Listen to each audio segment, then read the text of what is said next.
This is the story of Samsara Dog, written by Helen Manos and illustrated by Julie Vivas. Samsara Dog.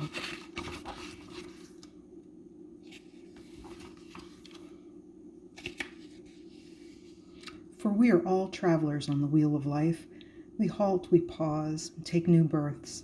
Take comfort, then, you beings wandering in weary samsara, and hear in every footfall the sound of blissful compassion. For compassion is the tree that shelters all beings. It is the universal bridge that dispels the misty ignorance of the world and leads the weary traveler out of samsara into nirvana.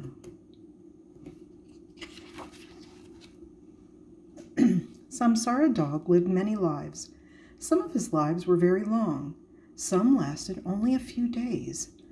Dog never remembered them, but sometimes the sound of low chanting flitted across his memory and puzzled him for a moment. Coming back again and again was how it was meant to be. Dog lived each life as it came, until finally he learned the most important lesson of all. In one of his lives, Dog lived on the street. It stank of old men in old coats and tomcats with whiskers, stiff as swords. Dog ruled the street. He sniffed the tracks of the cunning cats. He sorted out the other dogs, baring his broken teeth in their faces until they ran off howling. Sometimes when the quiet moon stared down on the quiet street, one of the old men would say, "Dog, get over here, will you?" But Dog would slit his melon-colored eyes and turn away. Dog loved nobody. He trusted nobody, and he lived only for himself. One night, stretched out on an old sack, the dog felt more weary than he'd ever felt before. He closed his eyes and he drifted peacefully away. Dog came back to live with a biker gang that smelled of animal skins and grease. The bikers brawled with other gangs. Dog tore around, snapping and growling at their heels. When he was with the pack, he could smell danger. He loved danger. It made his blood run hot. The bikers chased each other up and down the roads, looking for trouble. Riding on the front of the bike with the wind screaming in his teeth, Dog howled his joy out loud. Ow, ow, ow, ow, ow. One night, the wail of the siren sliced through the darkness. Woo, woo, woo. The bikers sped up. The roads and trees, they blurred. The bike swerved and reared up like a wild thing. Dog felt himself fly through the air, and as he went, he howled at the night-wide sky. He came back as a sniffer dog. He sniffed his way along airport corridors and inside kitchens where rats scratched behind greasy walls. He sniffed boots, skin, and belly-crunching fear. Fear was the worst. It thrashed inside him like a trapped bird. It made him want to bite. "You're so wild," his trainer said. "Come here, Dog." But Dog turned his back. Dog loved nobody. Dog lived for himself. And he worked until the day he died. As he floated off, he felt his trainer's warm hand stroking him on his way. Dog was born very small and very sick. His tiny eyes never opened. He heard low chanting and a gentle voice say, "Sometimes life is a terrible struggle, little dog. Sometimes we only manage to arrive before we have to move on again." Dog tried to hold on, but the thin thread of his life was unraveling. "Don't be afraid. Coming back again and again is how it must be," said the gentle voice. "When it is time, you will know great love. Go and learn what you must learn." And the sound of the chanting carried him off. Om Mani Padme Hum. Om Mani Padme Hum. Dog shared his next life with a street juggler. Day after day, the juggler stood on the street and tossed balls like colored hoops into the sky. Sometimes they slipped through his fingers and rolled away. Then no one gave him money, and he and Dog went hungry. One damp afternoon, as the juggler sent the balls flying high into the air, Dog jumped and caught each one in his mouth. People stopped to watch. Dog turned and danced in dizzy circles. The crowd laughed. Some dropped coins on the ground. That night the juggler wrapped his arms around him and sighed and said, "I'm glad you're here, Dog." People came from all around to see Dog. His dizzy dance made everyone smile. One day Dog lay on his blanket, tired to move. The juggler held him in his arms and cried as his friend slipped away. He came back as a rescue dog on a cold, craggy mountain. When avalanches crashed down the mountain, the dog rescue team sniffed through the icy layers looking for survivors. Each time they found someone, the other dogs were praised and kissed. But Dog's owner never praised him. He spent most of his time skiing in the mountains. Left alone, Dog watched and waited. All around him, vast slopes fell away like frosty waterfalls. The low hump of an alpine wind carried snatches of old songs and distant memories. A heaviness crept inside the dog. He had never felt like this, not in all of his lives. He opened his mouth and cried, and the sound tumbled off the lonely mountainside.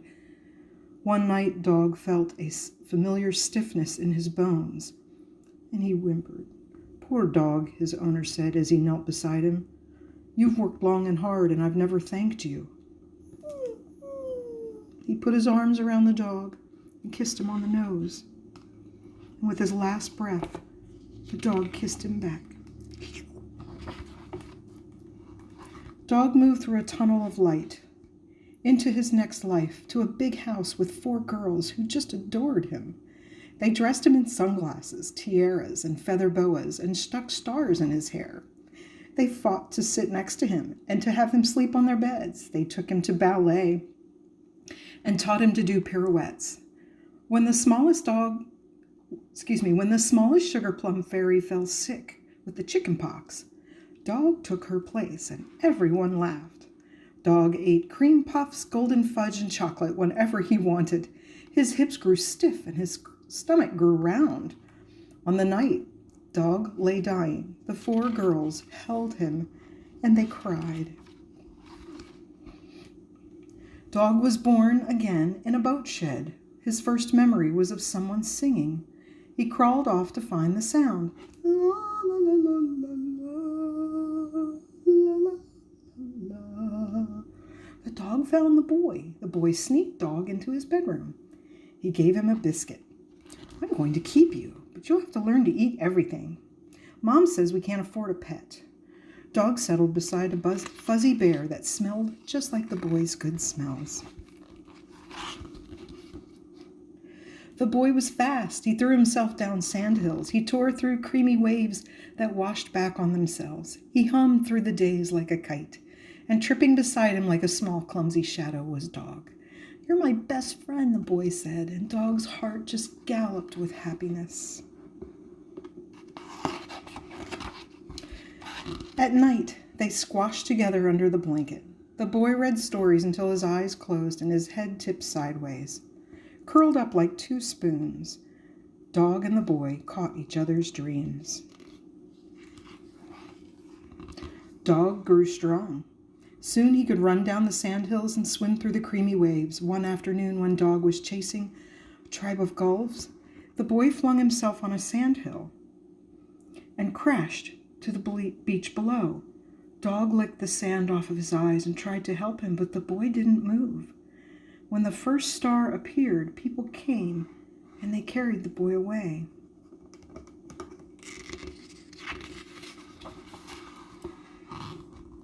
Days and nights passed. The sharp smell of fear hung around the house. The boy's skin tasted like cold sand. Dog never took his eyes off of him, and one day the boy opened his eyes and said, "My dog, where's my dog?" "My boy's come back," said his mother, but Dog cried sad little cries because he knew not all of the boy had come back. His eyes were as milky as a jellyfish. Dog took charge. The boy didn't need his eyes to see. He could sniff his way around. "Look, sniff here," Dog sang. "This is where wildcats have trod. This is where the gulls on the rusty feet have rested." The boy laughed and held Dog's strong neck. Dog led the boy along the sand. He stayed with him all the long summer days, guiding him through the waves and then bumping him back to shore. At night, the boy told dog stories about pirates and sailing ships and mermaids. When he was with the boy, Dog's heart skimmed like a song. He loved the boy more than he loved himself. The boy grew up. He wrote stories and read bits of them out loud. Dog lay by the fire, and he listened. Sometimes when the stories didn't go well, the boy threw the pages on the floor. Dog chewed them up, and it made him laugh. Years passed. Dog hardly ever went outside now. Nothing was better than being with the boy. One evening, as Dog came to the end of his life, the boy slipped his arms around his neck. "There's something I have to tell you," he said.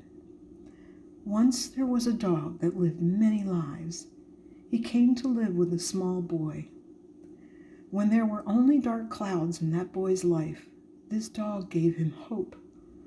When the boy was lost and afraid, his dog gave him comfort and the gift of great love." Dog looked lovingly into the boy's blurred face. A deep calm settled inside of him, his heart filled with trust and joy. Wrapped in the boy's arms, Dog felt himself grow lighter and lighter. And he never came back again.